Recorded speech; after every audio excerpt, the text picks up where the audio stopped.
So hello everybody, my name is Dawe, for those who don't know me, and uh, many people have been asking about Chöd and getting excited about Chöd practice. So when I was looking last night, specifically for this Laughing Dakini Longchen Nintik Chöd, I couldn't find any videos.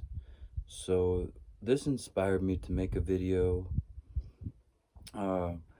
This particular Chöd practice is the one that in our Paleo lineage they practice, and then this is the lineage that I've been around since I was younger, in my teenage years, where I really started to do mantras and things like that. And so the Paleo lineage is still the same one that I follow, the Namcho practice, Namcho cycle.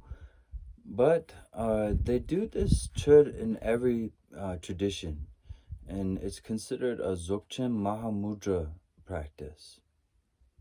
Chöd means cutting through, right? Like Trek Chöd. So this is the essence of the practice, is to cut through the ignorant mind, the confused mind, and the afflicted mind. So I received the teachings on this particular practice from Kenshin Tsewan Gyatso and Kempo Tenzin Norgay and Lama Rabje Wangchuk. And it has a particular melody and a style that's associated with the Nyingmapas, but also particular to this, maybe this Paleo lineage. This is the one that they're doing. And so when I was traveling with the Sangha, I was able to do this Chöd practice with many masters and learn a little bit. So I have some little experience to share and at least make a video to preserve the practices and to share a little for those who are interested in how to do the practice. So like I said, this is not a sort of outer tantra, preliminary nundro type of practice associated with mantra and visualization. This is more inner tantra. So the essence is really, Milarepa said, I think he was singing a song to Nyama Paldimbum, if I'm pronouncing it correctly. And he said, there's the outer, inner, and secret meaning to Chöd. The outer is to go to these places that invoke fear in us. Because fear, when it's pulsating in our consciousness, is a sort of root emotion. It's a root affliction, what they call klesha, poison. And they associate that with a demon, because fear can take you over and possess the consciousness like a demon. And so even our arms are scared, even our legs are scared, our nervous system, our blood flow, everything, our entire state of consciousness is possessed by fear. And so with that accompanies desire, and desire to have the human body and all these sensual pleasures, which of course we cannot have forever. So the more we get attached to them, we're deepening our inevitable misfortune when they fleet away. So in that regard, invoking these things before or during or going to a physical place that invokes fear of death, fear of sickness, and all these things is sort of the outer part. Which is interesting right now is 2020, and we have everybody is concerned with this virus, COVID-19 coronavirus. And so, in that sense, everywhere has become a place of fear for a lot of people. And actually, this is no laughing matter, right? This is unfortunate because people's minds are very disturbed. But really, that's a sort of silver lining there, that our environment now has become more conducive for Chöd. So the inner practice, Milarepa said, was offering the body, which I think maybe relates more to desire than fear. And the fear is coming from wanting to preserve the body, right? And it, only thinking that this body is all we have, that all we are is the body. So this is a great fear and desire combination. And so offering the body, what's left after, this is maybe not mentioned so much. What's left when you offer the entire body? So really we can begin to look into the nature of that experience as this relates to the nature of mind and abiding in the true nature of mind, which is just empty cognizance.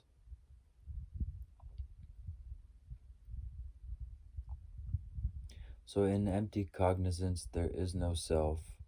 And so we bring forth the Prajaparamita teachings on emptiness.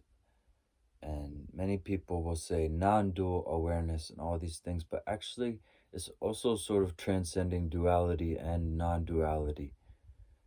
If we draw a hard line and say it's a non-dual, then it's a dependent imputation. Actually, it's reifying duality and that dichotomy. So we don't need to say it's dual, non-dual. Maybe it's safer to say that the subject-object dichotomy or the subject-action-object trichotomy is then no more. But is there still interaction? Is there still energy and play? See, this is sort of, I would leave it mysterious. I would leave that sort of unanswered and just, I don't know. Maybe that's the safest answer. So, resting in the true nature of mind, just your awareness that's here right now. When awareness comes to tension in the shoulder or tension in the sciatica nerves or the muscles in the legs, then it's softening that tension.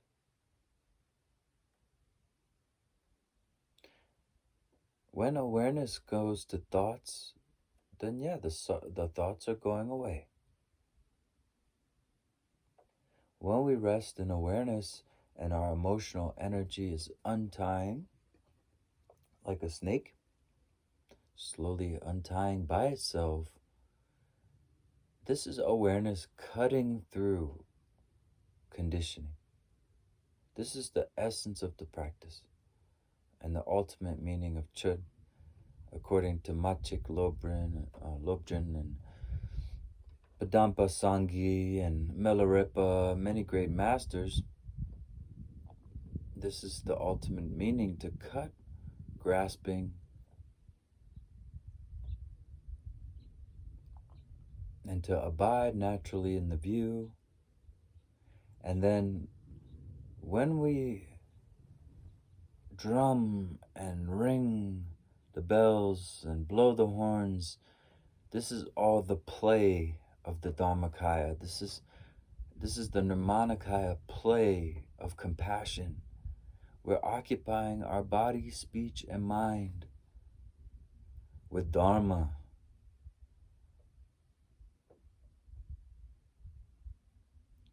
So really, in this complete preoccupation with the present moment,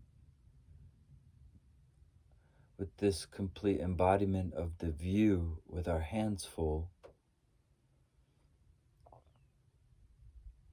any conditioning, any of these so-called demons of jealousy, pride, ignorance, desire, all these, anger, of course, too, the 5 poisons, right? Or the 3, as some call it. All these demons have no chance. Your mind is preoccupied. If you're using a outer sort of Sutrayana method, the mind, or maybe it's not Sutrayana, but outer Tantra, when you're doing the visualization, mind is occupied. When you're doing the mantra, then speech is occupied. When you're trying to ring a bell and do a drum at the same time, body is occupied. So in this sense, the entire consciousness is in the play, in the luminosity of empty cognizance within the nature of mind. So really, this is the essence of the practice, and saturating, as open and as spacious as can be, encompassing all sentient beings of all classes. So whether it's ghosts, whether it's gods, whether it's demons, whether it's hell beings, and humans and animals, we're completely bringing them here into this practice.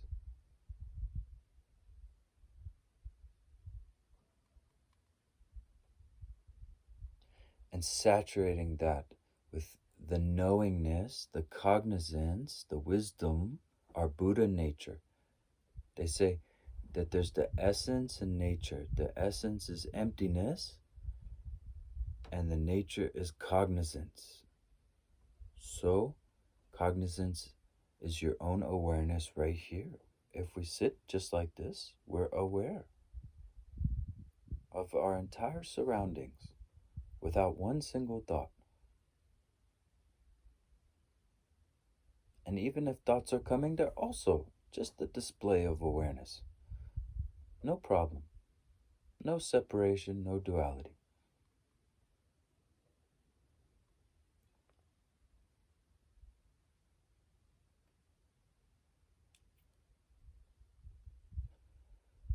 And so truly like that, we're saturating with compassion and wisdom, the knowingness of awareness, the listening.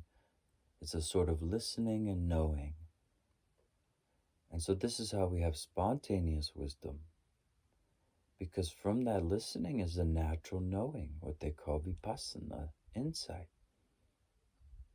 Just from the listening comes, and so that's why they say it's effortless.